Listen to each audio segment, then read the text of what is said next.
Hello students, welcome to Get My Class. So let's have a summary on ecosystem, chapter 14. So ecosystem is what? Ecosystem is the interaction between the biotic and abiotic factor in the given habitat.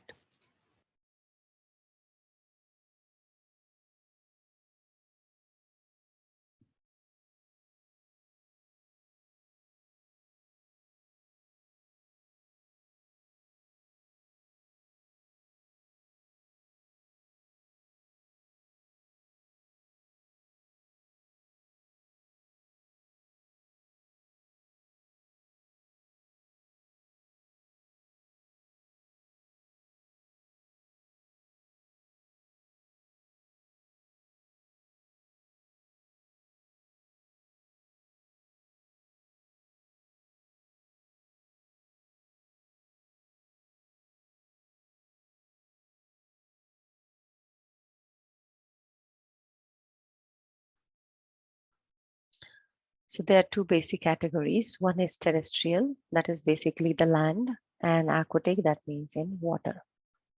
So terrestrial ecosystem example can be forest, grassland, desert, etc. Their forests are of different types.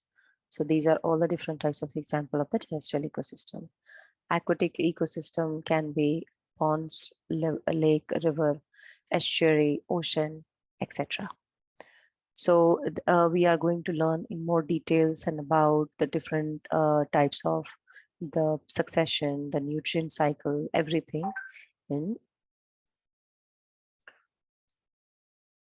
as I said that there is an interaction between biotic and abiotic factors of the ecosystem for an ecosystem to work, and and the flow of energy is continuously happening. There is one word called stratification. What does stratification means? So stratification in ecosystem means that at different levels, the different types of organisms are present. For example, grass would be at the bottom,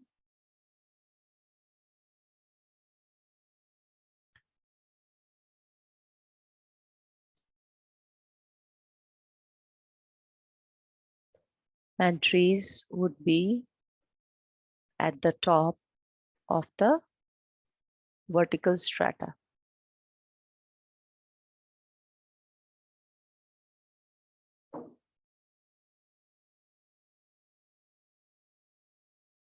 So that is called as stratification, the layering of the different types of the level at at level the different types of organisms are present, and so that is called as stratification.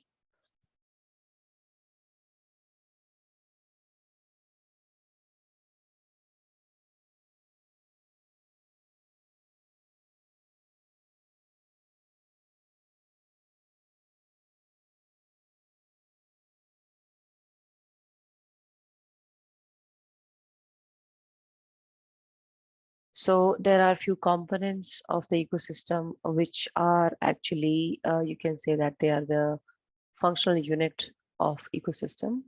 So let's talk about that next. So the components would be the productivity, decomposition, energy flow, and nutrient cycle. So when you are learning about the ecosystem, these are all the 4 points which you have to understand in detail.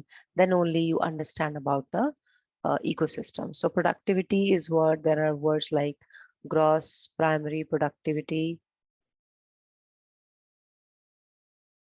net primary productivity. So let's try to understand what these are. So gross primary productivity is the overall productivity of the ecosystem. So it will be like organic matter produced by the plants. Organic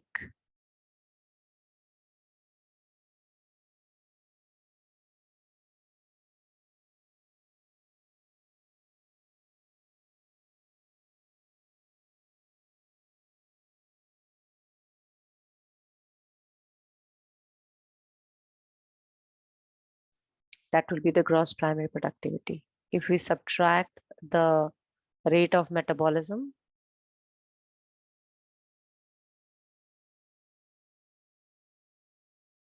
That basically is the rate of respiration that gives you net primary productivity.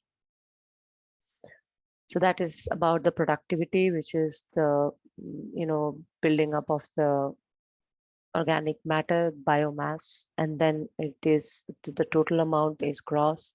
And if you subtract the amount of metabolism, the rate of metabolism, that will give you the net primary productivity. So the net primary productivity is the actual productivity which is used by the organisms in the any ecosystem. Next is the decomposition. Decomposition is made up of, is divided into several layers. It's in the steps actually. It is not just one decomposition process that starts with fragmentation. So fragmentation is done by the detritivores, followed by leaching. Leaching is basically when the minerals are formed by the detritivores, they seep inside the soil. Then is the catabolism. It is broken down into the nutrients, that is called as catabolism, and then is humification, which is the when it is converted into humus. That is the final step. So if you just take the first letters, this is F, L, C, H. So F, L, C, H, they consist of the decomposition process. Next is the energy flow. Energy flow will be, like how from the energy from the sun, it goes to the different levels and how it is transferred from one trophic level to another trophic level. That will be called as energy flow. But decomposition also is, these are the main points, but there are something more about it. So chemical composition and climatic conditions, they will affect the decomposition process. Chemical composition and climatic conditions. So let's say that if it is rich in lignin and pectin, like which are more denser and more stronger than the cellulose, the rate of the decomposition will be slower. If the climatic conditions are like too cold, then also decomposition will be slower, because the best condition for the decomposition would be warm and moist. So that's why the decomposition, the chemical composition of the substance as well as the climatic condition are the two factors which play a very important role in the decomposition process. So let's come back to energy flow. Energy flow, as I was talking about that, ultimately sun is the source of energy. So we can say that sun is the ultimate source of energy.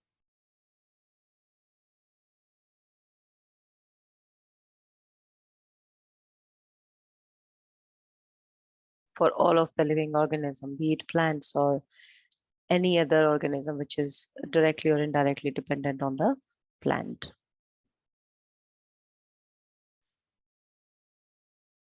So the decomposition will be the breakdown of the complex organic matter. The steps of the fragmentation happens, and the detritivores will be feeding on the detritus, which is basically the dead decaying plants or animals. And the particles will be present for the microbial action. Leaching will be the percolation of the substances, nutrients in the water, in the soil. And the catabolism will be like decomposers will be like breaking it down by releasing enzymes and converting into inorganic compounds.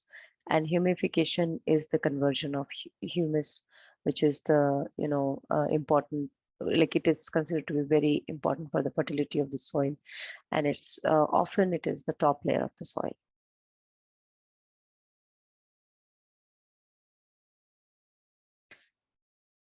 So as I was telling you that energy flow is always unidirectional. It starts from the sun. Energy is always coming from the sun to the producers, which are basically the plants, and the consumers, which are directly or indirectly dependent on the plants.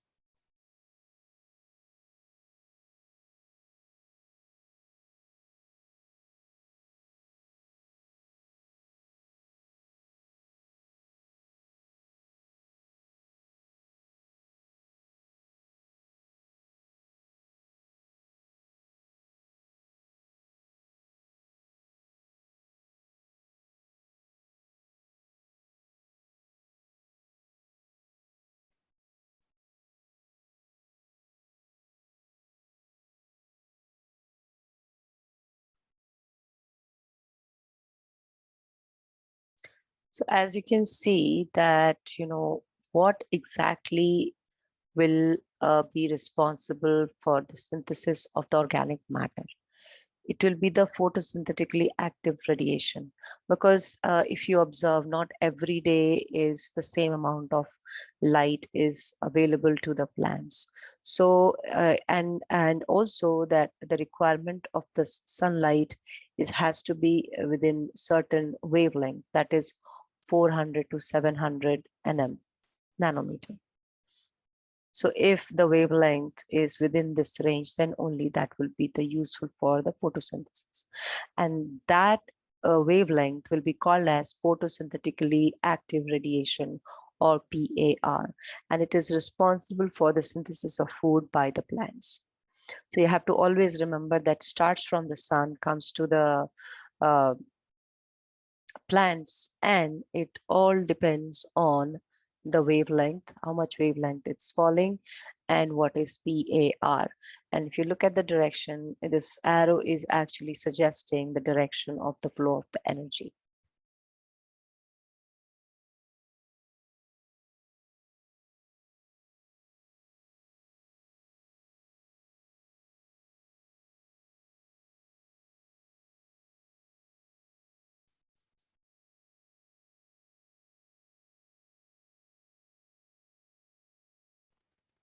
So as we know that a food chain is the method of the energy transfer from one level of another level of one trophic level to another trophic level. So there are two types of food chains, detritus food chain and grazing food chain. We will be studying about that. So first of all, I should write that food chain explains the transfer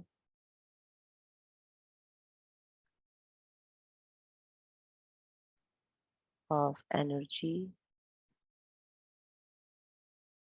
from one level to another. By this, I mean trophic level. There are basically two types: DFC, that is detritus food chain, and GFC, that is grazing food chain.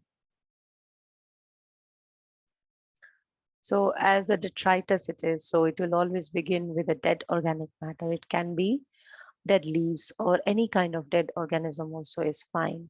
So it is eaten by a wood louse, which is the next level, and then it is eaten by the blackbird. Here, detritus is the earthworm is the primary detritus feeder, and then leech can be the secondary detritus feeder as well. So now it is always what is the main characteristic of a detritus food chain is that it is made up of decomposer, which are heterotrophic organisms. So that always you have to remember. So to recognize that whether the food chain presented in front of you is a detritus one or not. So these are the important lines, that decomposers, which are heterotrophic organism, fungi and bacteria.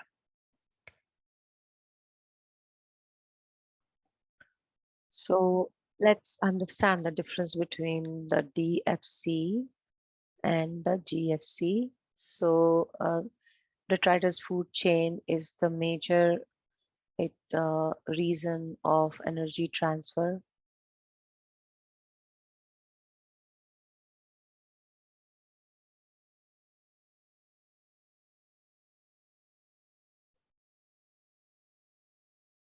in land or terrestrial.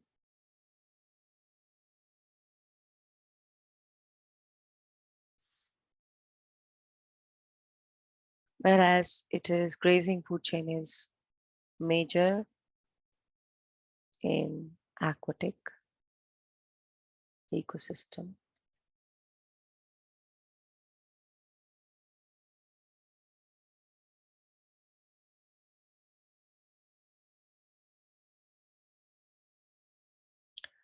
Continuing,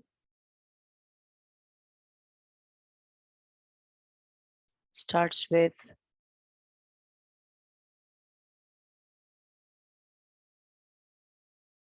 detritus, starts with produces. So they are the two ends.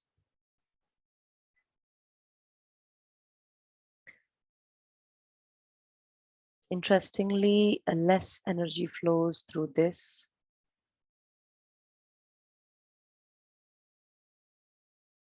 and more energy flows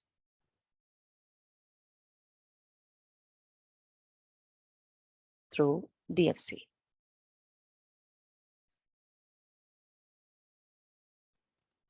So right now what you are looking at is a food pyramid.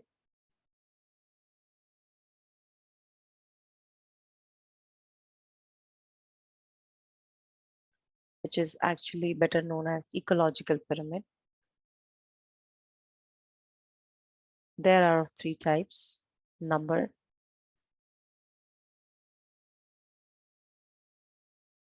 biomass, and energy. Energy is always upright, but number and biomass can be inverted or upright. True for both number and biomass. So based on source of food chain, organisms, they occupy specific place in a food chain, and that is called as trophic level.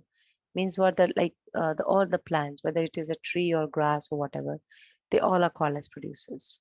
All the herbivores, they are primary consumers. Omnivores, they are all secondary consumers. Now, tertiary consumers, they are carnivores, obviously. So they are not many, and this is the top carnivore. So, tertiary consumer is definitely carnivore. So it can never be at the position of secondary consumer or the primary consumer, and it never will be the producer.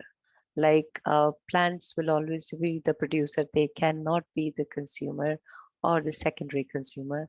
So what does it mean? It means that an organism is always at specific place, and that place in the food chain is called as trophic level.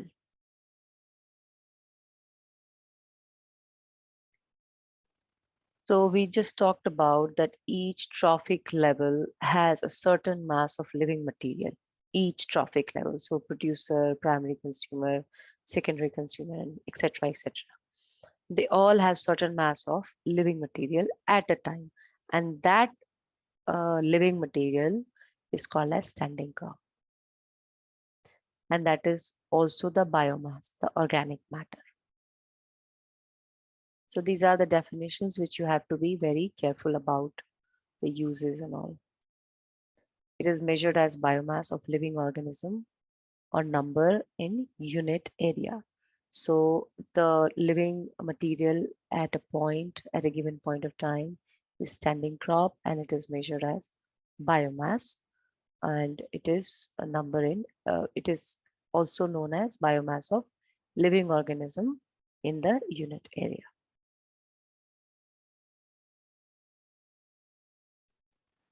So as I was talking about before that the pyramids are of three types: pyramid of numbers. It is basically the number of organism at a particular trophic level. So it is upright, but can be inverted if, let's say that, the example is tree. So tree is the producer there, but then it is just one. But at different levels, the number of organisms will increase. So in that case, it will be inverted. Now, pyramid of biomass. So what is important here to know that it is generally upright. Okay. But in case of big trees, it is inverted because the number of insect feeding primary and secondary consumer will increase the number of tree that is just one there. Pyramid of biomass is upright except in aquatic food chain where because the planktons they have short life, so that's why it is there it is inverted. So biomass is what? The organic matter in a living organism.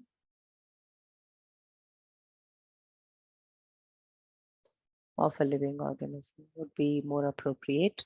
So that is mostly upright again, but it can be inverted if it is present in the aquatic food chain. Pyramid of energy is the amount of energy trapped at different levels. As you know that at each level it is reduced, it only 10% will be transferred to the next level, and the next level will only transfer the 10% to the next level. That's why it is always less and less. So pyramid of energy is always upright because the energy is always used up in the process. Why it is upright? Because always energy is used up and it reduces from one trophic level to another.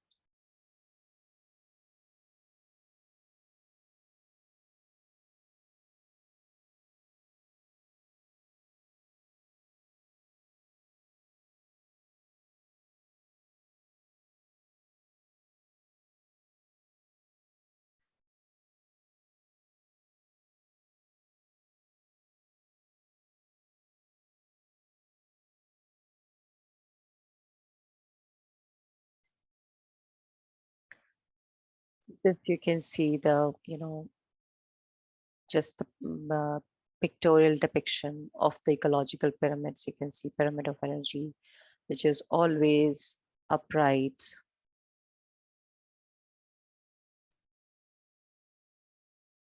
Pyramid of biomass is mostly upright.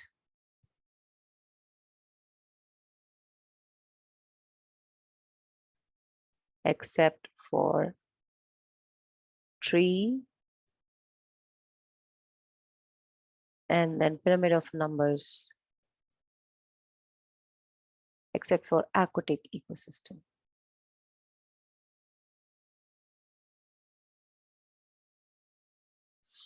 Whereas pyramid of numbers will be always upright, except when tree is the producer.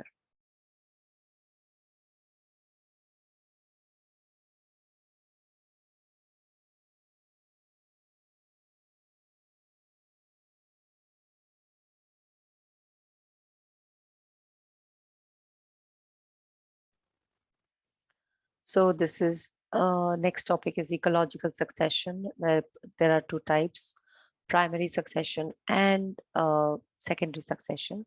So what is primary succession? So imagine a situation when the any chance of life is gone. For example, because of the volcanic eruption, it can happen that there is no life has remained there. In that case, it will again start from the beginning.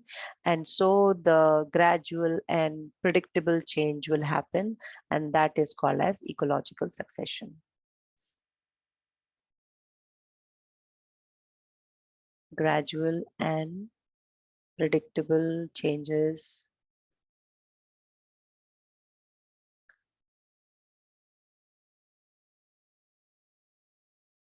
happening in the given area is called as ecological succession. So it is of two types, primary succession and secondary succession. It is always barren. It can be bare rock. And then the pioneer species like lichen, moss, they arrive, and then intermediate community will be formed, mostly herb and shrubs, and then very gradually it will form the climax community. It takes very, very long time. It takes hundreds of years, maybe 300 to 400 years to achieve the climax community. What is the meaning of climax community? It is a sequential change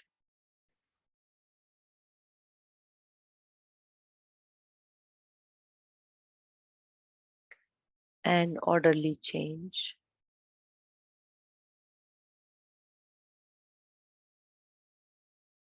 to bring a community to equilibrium.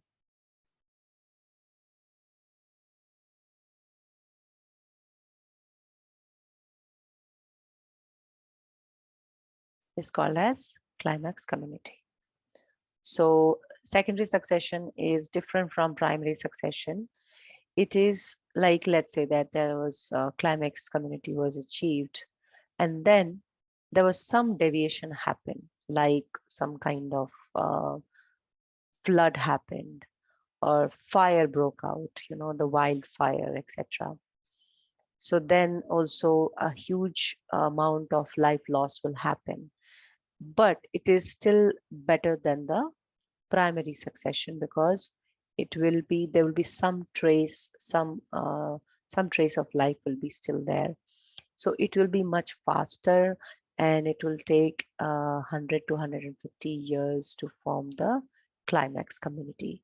So this is ecology, and this can be observed everywhere around us where we can see these kind of things happening. So yeah, so that is the different types of successions.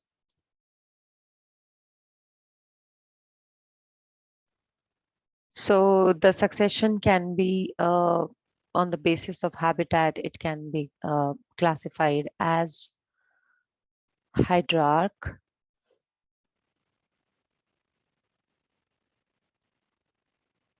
or xerarch.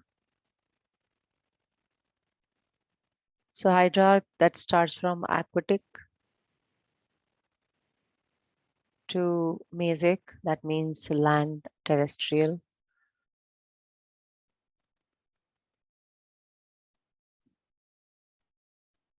And xerarch starts from xeric to mesic.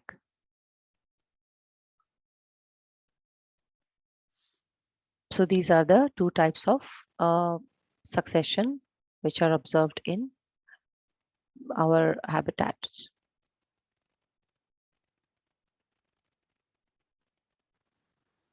So the next topic is nutrient cycling, which basically the movement of nutrients through various components of the ecosystem, that is called as biogeochemical cycle.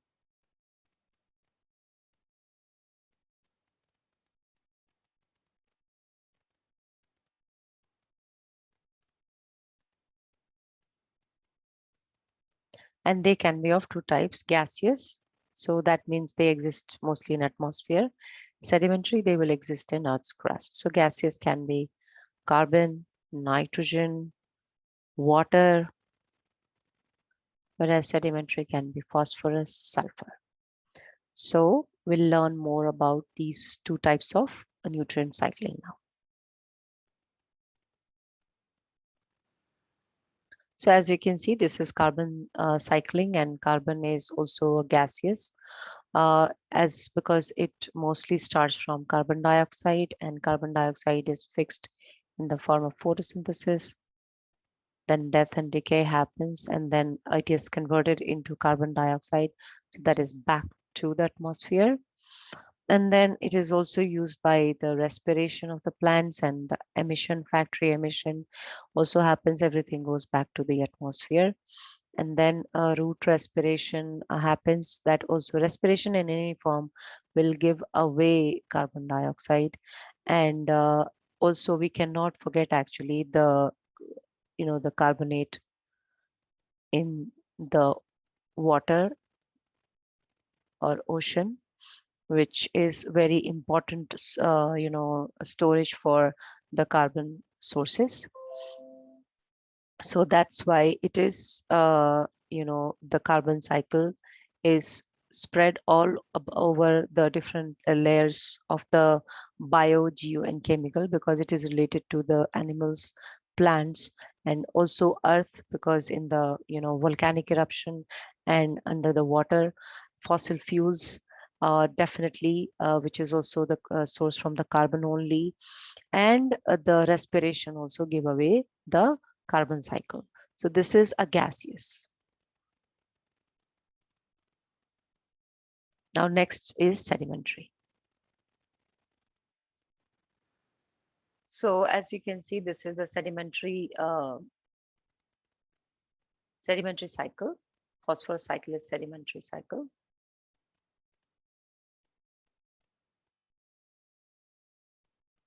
That means it exists in the crust of Earth.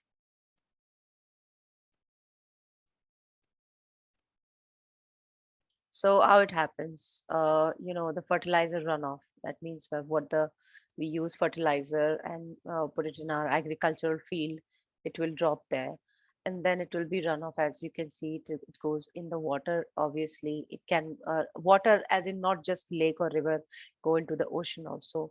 And then from there, the water will also fall. So everything will be in the water.